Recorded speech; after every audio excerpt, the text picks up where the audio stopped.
اگر کسی کو صبر نہیں آتا تو وہ کیسے اپنے اندر صبر پیدا کرے؟ اس کا سب سے پہلا طریقہ یہ ہے، اس زندگی کی حقیقت کو پہچانیے۔ الدنیا سجن المؤمن وجنت الکافر، یہ دنیا مومن کا جیل خانہ ہے اور کافر کے لیے جنت ہے۔ اگر کوئی شخص جیل میں چلا جائے، اس کا کمرہ بھی اچھا بنوا دیا جائے، فرنشڈ ہو، اس میں ہر ضرورت کی چیز بھی موجود ہو، ہے تو جیل، آزادی تو نہیں ہے اسے، ایک نہیں دسیوں محرومیاں اسے محسوس تو ہوتی ہے نا۔ مومن کے لیے دنیا جیل ہے، اس لیے تکلیفیں برداشت کرنے سے ہی اجر ملنے ہیں۔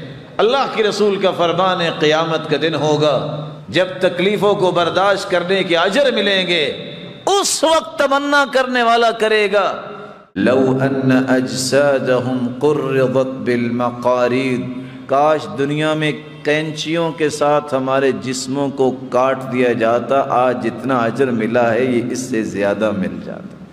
انبیاء پہ بھی مشکلات مصیبتیں آئیں لیکن انہوں نے برداشت کرنا سیکھا اور سکھایا۔ آج ہمیں بھی زندگی کے اس حقیقت کو پہچاننا چاہیے، اسے اگنور نہیں کرنا چاہیے۔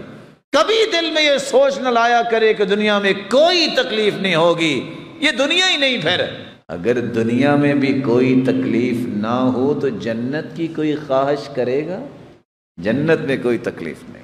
تو صبر آتا انسان کو اس طرح ہے، سب سے پہلے زندگی کی حقیقت کو پہچانیے۔ زندگی میں جہاں خوشیاں آتی ہیں وہاں انسان کو غمیوں کا بھی استقبال کرنا پڑتا ہے۔ ایک دوسرا طریقہ جس سے آپ اپنے اندر صبر کی صلاحیت پیدا کر سکتے ہیں وہ اللہ ذوالجلال نے قرآن مجید میں بیان کیا ہے۔ یا ایھا الذین آمنوا استعینوا بالصبر والصلاة ان اللہ مع الصابرین۔ ایمان کا دعویٰ کرنے والوں مدد طلب کرو، کس بات سے؟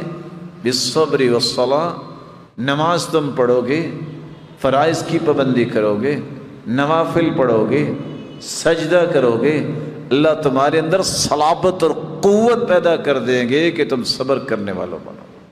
اور آپ صلی اللہ علیہ وسلم کا طریقہ بھی یہ تھا، كان اذا حزبه امر صلى، آپ کو جب بھی غم آتا، جب بھی پریشانی آتی تو آپ کیا کرتے؟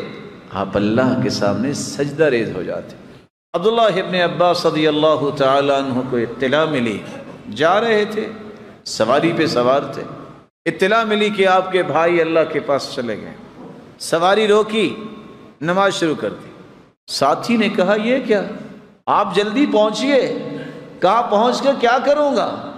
رب کی امانت رب کے پاس چلی گئی، میں تو صرف اس لیے نماز پڑھ رہا ہوں وہ طاقت تو مجھے مل جائے کہ میں اس صدمے کو برداشت کرنے کے قابل ہو جاؤں، کیونکہ اللہ کے قرآن نے یہ کہا ہے استعینوا بالصبر والصلاة۔ تم اگر اللہ ذوالجلال سے مدد طلب کرنا چاہتے ہو تو پھر نوافل پڑھو، تہجد پڑھو، نماز پڑھو اور فوراً اللہ کے سامنے سجدہ ریز ہو جاؤ، تمہارے اندر یہ طاقت آ جائے گی کہ تم بڑے سے بڑے صدمے کو برداشت کر لو۔ ایک تیسرا طریقہ ہے جس سے انسان اگر صبر نہیں آ رہا تو اس کے اندر صبر آ جاتا ہے، اپنی زبان اس پہ اللہ ذوالجلال کا ذکر لاؤ اور اللہ کے رسول پر کثرت سے درود بھیجو۔ الا بذکر اللہ تطمئن القلوب، دلوں کا سکون تو اللہ نے اپنے ذکر میں رکھا ہے، اس لیے قلبی سکون اللہ کے ذکر کے بغیر ممکن نہیں ہے۔ اور اللہ کے رسول صلی اللہ علیہ وسلم نے اس صحابی سے کہا تھا جس نے یہ سوال کرتے کرتے کرتے یہاں تک پہنچا کہ اللہ کے رسول اگر میں کثرت سے درود ہی پڑھتا رہوں تو پھر کیا ہوگا؟ فرمایا اذن تکفى ہمک ویغفر لک ذنبک، میرے صحابی اگر تم کثرت سے درود ہی پڑھتے رہو گے تو خوش ہو جاؤ زندگی کے سارے غم دور ہو جائیں گے اور سارے گناہ بھی معاف ہو جائیں گے۔ تو صبر کرنے کا تیسرا طریقہ یہ ہے، اللہ کے ذکر کو اپنی زبان پہ لائیے اور اللہ کے رسول پر درود بھیجنے کو اپنا معمول بنا لیجیے۔ ایک صبر کرنے کا چوتھا طریقہ بھی ہے، وَكُلًّا نَقُصُّ عَلَيْكَ مِنْ أَنْبَاءِ الرُّسُلِ مَا نُثَبِّتُ بِهِ فُؤَادَكَ وَجَاءَكَ فِي هَذِهِ الْحَقُّ وَمَوْعِظَةٌ وَذِكْرَى لِلْمُؤْمِنِينَ۔ انبیاء کے قصے پڑھیے، صحابہ کرام کی زندگیوں کو پڑھیے، سمجھ آئے گی کہ کیسے اللہ نے ان کو قوت دی، کیسے انہوں نے صبر کیے، کس طرح انہوں نے زندگی کے معاملات کو چلایا، آپ کے اندر صبر آئے گا۔ ایک پانچواں طریقہ بھی ہے جس سے آپ اپنے اندر صبر کی صلاحیت پیدا کر سکتے ہیں۔ رسول اللہ صلی اللہ علیہ وآلہ وسلم نے کچھ دعائیں بتائی ہیں، یہ دعائیں اپنا معمول بنائیے۔ اذا اصاب احدا ہم او غم او سقم او شدہ، کسی کو غم آیا، فکر نے گھائل اور نڈھال کر دیا، بیماری نے لاچار کر دیا، سختیوں کی چکی میں پس گیا ہے، صرف اتنے الفاظ بول دے، اللہ ربی لا شریک لہ۔ اتنے الفاظ بولنے سے اللہ اتنا راضی ہوتے ہیں کہ غم بھی، ہم بھی، اور سختیاں بھی اور بیماریوں کو بھی اللہ دور کر دیتے ہیں۔ اللہ اللہ ربی لا اشرک بہ شیئا، یہ شخص جو پڑھ لیتا ہے اللہ ذوالجلال اس کے غموں کو اور پریشانیوں کو دور فرما دیتے ہیں۔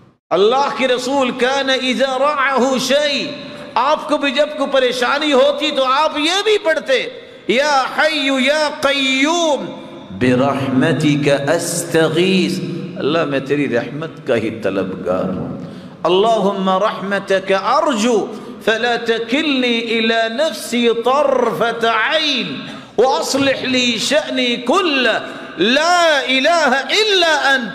یہ الفاظ پڑھنے والا کبھی کمزور دل نہیں ہو سکتا۔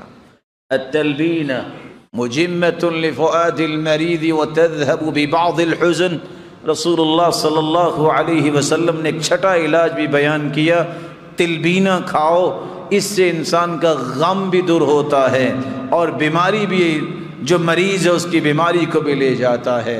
ایک ساتواں اور آخری علاج رسول اللہ صلی اللہ علیہ وسلم نے فرمایا، اگر کسی کو صبر نہیں آ رہا تو وہ میری موت کو یاد کر لے کہ اللہ کے پیارے پیغمبر بھی تو دنیا سے چلے گئے، صحابہ پہ کیا گزری ہوگی۔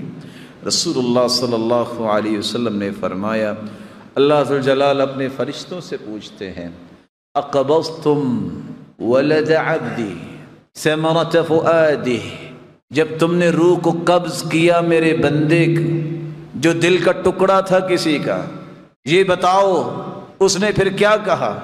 کہا اللہ حمیدک واسترجعک، اللہ تیری تعریف ہی کی ہے اور یہی کہا ہے انا للہ و انا الیہ راجعون، تعریف ہی کی ہے الحمدللہ، انا للہ و انا الیہ راجعون۔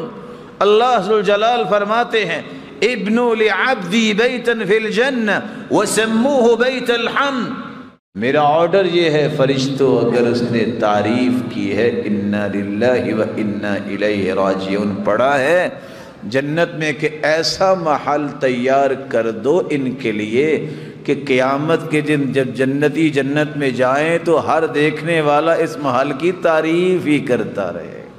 اللہ ذوالجلال سے دعا ہے، اللہ ذوالجلال ہم سب کو مصیبتوں سے بچائے اور صبر کی توفیق عطا فرمائے۔